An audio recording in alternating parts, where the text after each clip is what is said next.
Pauline, tu as présenté un mémoire de master en architecture, toi aussi défendu à la Loki Tournai, faculté d'architecture, ingénierie Ouais. architecturale et urbanisme de l'UC20. Et ton mémoire s'intitule Métamorphose du centre, anticiper les submersions marines des bâchants en baie de Somme par un chapelet de stratégies résilientes et résistantes. Et tu as eu comme promoteur Lidéric Vauvy, qui est co-créateur du bureau d'architecture Tank à Lille et chef de travaux à Loki Tournai de l'UC Louvain. Voilà, moi je vais m'effacer pendant 3 minutes. Pauline, c'est à toi, on t'écoute. Ça marche. Merci Caroline. J'essaie d'être assez vraie. Je pense qu'on est nombreux à connaître la baie de Somme au nord de la France pour ses paysages et son grand calme.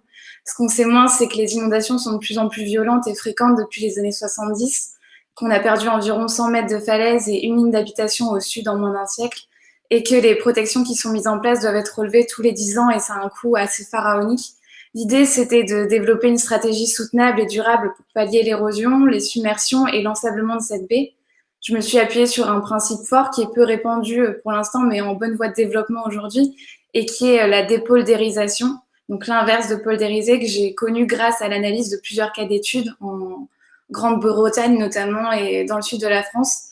En fait, on ouvre une brèche dans le cordon littoral au sud ici, dans le cas de la baie de Somme. La mer envahit les terres et crée un marécage à l'intérieur du territoire. Et cette action, elle permet de diminuer l'énergie de la houle et donc de protéger la ville qui est en amont, donc de la protéger de l'érosion et des submersions, sans pour autant rehausser les digues et les épis en béton. Mon étude a ensuite reposé sur la limite que l'on va accorder à cette inondation. Ici, elle a pu être contenue entre deux grands canaux déjà existants qui récupèrent aujourd'hui les eaux de ruissellement et les eaux épurées pour les rejeter à la mer. J'ai dû dessiner un nouveau bord pour ces canaux qui deviennent maintenant en quelque sorte de grands bassins d'orage en cas d'inondation. Des bords qui mêlent à la fois résistance et résilience. J'ai aussi travaillé sur qu'est-ce que l'on va faire de ce grand marécage, quelles activités on va pouvoir développer dans ce centre qui est peu exploité et non touristique aujourd'hui, quelles options on va proposer aux personnes qui habitent ces zones. J'aborde notamment les questions de relocalisation ou de transformation d'habitat. J'ai pas la possibilité de tout développer aujourd'hui, mais en tout cas, cette proposition, elle aurait un impact fort sur les populations qui sont plutôt habituées à une résistance ferme face à la mer et qui ne veulent pas céder ces terres qu'elles ont conquises sur l'eau, puisque c'est vraiment des polders. On propose ici de changer complètement leur vision et c'est là que l'architecture, au sens un peu plus strict, je veux dire, intervient, puisque c'est l'outil qui va permettre d'éduquer ces populations à une culture plus en lien avec l'eau. J'ai notamment dessiné une longue promenade le long de ces deux nouveaux bords avec des passerelles, des abris, des belvédères, des landmarks un peu plus haut pour avoir des longues vues, des terrasses. Tout ça, ça joue avec les marées, avec les sens des visiteurs et ça permet d'apprendre à connaître ce nouveau territoire qui est extrêmement riche en termes de paysages et de biodiversité, beaucoup plus attrayant finalement que le front de mer qui est très bétonné et très dur d'un point de vue urbain. Je pense que en fait, mon travail, c'est un grand master plan qui est non exhaustif pour le moment et qu'il faudrait mettre en place là-bas. Le dessin doit être poursuivi. Il y a encore 1000 problématiques à aborder, notamment la question d'un habitat résilient que j'aurais adoré développer, mais j'ai malheureusement dû me canaliser et me concentrer sur une toute petite partie de ce projet pour qu'elle soit assez complète pour être comprise.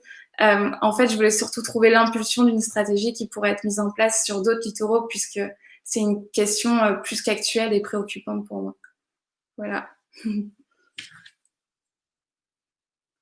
Merci. Voilà, merci beaucoup, Pauline. Avant de passer aux questions-réponses, et donc si vous avez des questions pour Pauline, n'hésitez pas à déjà les inscrire dans le chat, on y revient dans 2 petites minutes. Mais je vais me tourner à présent vers Anne Versure, et vous êtes déjà là, c'est formidable. Donc, président du jury en architecture soutenable. Alors, qu'avez-vous souhaité mettre particulièrement en avant à travers le travail de Pauline? Bon, en premier lieu, les deux travaux sont complémentaires, soit que l'échelle est complètement différente et aussi l'approche est différente, mais c'est un autre défi majeur en ce qui concerne l'eau et surtout l'eau à grande échelle, la mer, l'océan. De plus en plus, nous devrons faire face au fait que dû au changement climatique, mais aussi dû au fait qu'on a toujours pensé que par l'ingéniosité des ingénieurs, on pouvait maîtriser la mer, ben, on maîtrise pas la mer, on s'harmonise. On tâche de donner la place à la mer, même si on croyait pouvoir maîtriser. Alors, Pauline a très bien compris ça et elle a modifié le territoire pour que la mer puisse de nouveau, comme dans l'histoire, reprendre un petit bout de son territoire. Et je crois que c'est ce genre de solution dans le développement durable qu'il faut de nouveau aborder. D'ailleurs, il y aura beaucoup d'exemples, enfin il y en a sur la côte française, mais il y en a ici sur la côte aussi. Moi, je suis tout près actuellement à Newport, Newport l'estuaire de l'Isère, ben, on aura exactement le même problème. Il faudra aborder ce problème. Et elle a fait ça d'une manière très courageuse et évolutive. On ne peut pas réaliser ce genre de projet en quelques années, ce sera plusieurs années. Le premier travaux de Chloé, ça pourrait se réaliser en quelques années, mais ici, on parle quand même de 5 ans, 10 ans. Euh, voilà, je crois que c'est un travaux, comme les deux travaux, font face à un défi extrêmement majeur. Alors, je voudrais quand même terminer par remercier tous les membres de notre jury. Il y a depuis plusieurs années qu'on travaille ensemble et je voudrais en dernier lieu remercier quand même par Flore surtout le fonds de son grand-père qui nous a aidés dès le début pour ce prix architecture qui est le premier prix ERA.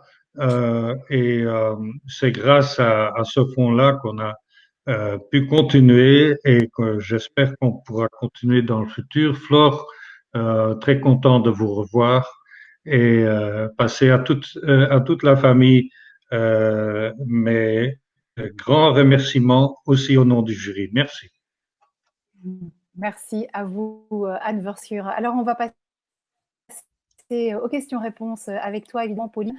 On nous dit merci pour cette belle leçon de vie avec les marées. Est-ce que tu peux donner des exemples de stratégies résilientes face à la montée des eaux?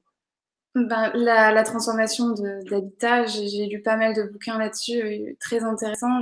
Il y a les références dans mon mémoire, en tout cas, si vous voulez les retrouver. Ensuite, la création de bassins d'orage, de parcs, comme a pu le faire Chloé aussi dans son mémoire.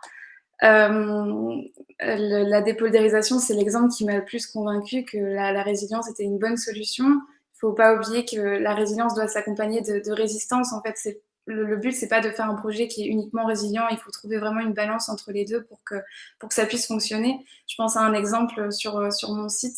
Donc, un exemple réel qui existe déjà, c'est une ferme qui s'est entourée d'une digue de protection. Donc, elle s'est construite un remblai de terre tout autour de sa parcelle et elle continue à vivre et elle accueille l'eau malgré tout autour d'elle parce qu'elle cultive des cultures qui ont besoin d'eau salée à proximité de chez elle, mais pour autant, elle arrive à vivre sur son terrain malgré les aléas de la mer. C'est vraiment une balance qu'il faut trouver, un équilibre plutôt que des stratégies résilientes. Ouais, et quand on le voyait dans les dessins qui étaient projetés pendant ton explication, en fait, dans ton projet, grâce à la création de ces marécages, ça veut dire qu'il n'y a plus du tout d'érosion du bord de mer? Je dirais pas plus du tout, enfin j'en suis pas sûre, j'ai pas d'études là-dessus, mais en tout cas ça réduit considérablement l'érosion. On voit ça au Grau-du-Roi aussi, il me semble, dans le sud de la France, où pareil, ils utilisent le même principe pour diminuer l'énergie de la houle et donc diminuer l'érosion sur la côte. Donc c'est pour ça que j'ai essayé de reprendre ce principe et de l'adapter à la baie de Somme. Mais c'est plus urgent de trouver une solution avec ces 100 mètres de côte qui ont disparu dans les dernières décennies. Oui, c'est effrayant. C'est vrai qu'on voit des maisons au bord de la falaise prêtes à tomber. Est-ce que tu as eu l'occasion de sonder justement les réactions des habitants par rapport à ta proposition, sachant qu'il y en a certains qui devront être délogés, comme tu le disais? C'est peut-être l'obstacle que j'ai eu, le plus grand obstacle que j'ai eu dans mes recherches quand je suis allée là-bas et que j'ai rencontré certains habitants qui sont pas forcément en accord avec ce type de projet. Pour eux, c'est ancré dans leur culture qu'il faut combattre la mer et se mettre face à elle et même avancer vers elle. Ça va être vraiment. Il y a encore beaucoup de progrès à faire à ce niveau-là. C'est vrai que tout le monde n'est pas n'est pas d'accord avec ça. Ouais. Est-ce que tu continues à travailler sur ce projet actuellement? Est-ce que tu as l'occasion de donner une suite à ce mémoire? Non, j'aimerais beaucoup, reprendre un doctorat peut-être et continuer à travailler là-dessus puisqu'il y a plein de choses que j'ai pas eu le temps de faire. Ça m'intéresserait vraiment de le faire. J'ai pas eu l'occasion en tout cas d'y travailler cette année, mais ou pourquoi pas intégrer des agences qui travaillent sur ce type de projet, ça me plairait vraiment. Ouais, j'imagine bien. L'appel est lancé. Alors, où, trouve-t-on des infos sur la ferme, dont tu parlais à l'instant? C'est la ferme de la Caroline. Si on tape ça sur Google, je pense qu'on trouve tout de suite. C'est au niveau de la pointe du Hourdel, donc c'est sur la petite pointe qu'on voit sur ma carte. Donc elle est à peu près dans ce secteur-là, à côté de Cailleux-sur-Mer, Saint-Valery. Je pense qu'on peut la trouver assez OK. facilement. Et alors tu disais qu'ils avaient besoin d'eau de mer dans les cultures, ça veut dire qu'ils travaillent, quel genre de culture est-ce qu'ils font? Bah, c'est plutôt de l'élevage, on va dire plutôt de la culture. On parle de moutons présalés là-bas. Donc en fait, les moutons broutent l'herbe qui est en contact avec l'eau de mer et qui donne un goût particulier apparemment aux moutons là-bas. Ouais. Alors, il y a peut-être encore l'une ou l'autre question, qui vont arriver. Si tu avais un petit mot à donner sur ton expérience des ERA Awards, voilà, une impression à partager avec ceux qui aimeraient se lancer aussi dans l'aventure? C'était chouette de découvrir déjà la soutenabilité dans des secteurs qui sont très variés. En fait, on voit que toutes les idées sont là, elles existent et il y a juste à les mettre en place. Donc, finalement, ça m'a donné plein d'idées, même si on travaille dans des secteurs différents. C'est possible d'alimenter sa propre recherche avec les recherches des autres. Et je trouve que les 9 ERA se relient parfaitement et se combinent les uns avec les autres parfaitement. Merci, merci beaucoup Pauline.